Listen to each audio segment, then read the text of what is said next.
Breaking news చూసినట్లయితే ఉత్తరప్రదేశ్లో 2 రోజులు భారీ వర్షాలు కురుస్తున్నాయి.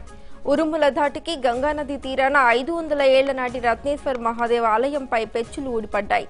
దీంతో భక్తులు ఒక్కసారిగా పరుగులు తీశారు. ఆలయం కుడివైపు ఒరిగినట్లు ఉంటుందని, అందుకే వరదలు వచ్చిన ప్రతిసారి ఆలయం సగభాగం మునిగినట్లు కనిపిస్తుందని నిర్వాహకులు తెలిపారు.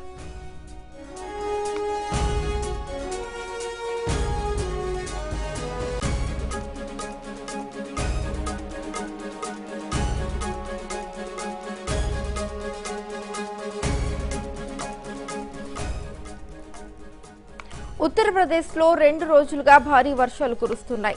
ఉరుముల ధాటికి గంగానది తీరాన 500 ఏళ్ల నాటి రత్నేశ్వర్ మహాదేవ్ ఆలయంపై పెచ్చులు ఊడిపడ్డాయి. దీంతో భక్తులు ఒక్కసారిగా పరుగులు తీశారు. ఆలయం కుడివైపు ఒరిగినట్లు ఉంటుందని, అందుకే వరదలు వచ్చిన ప్రతిసారి ఆలయం సగభాగం మునిగినట్లు కనిపిస్తుందని నిర్వాహకులు తెలిపారు.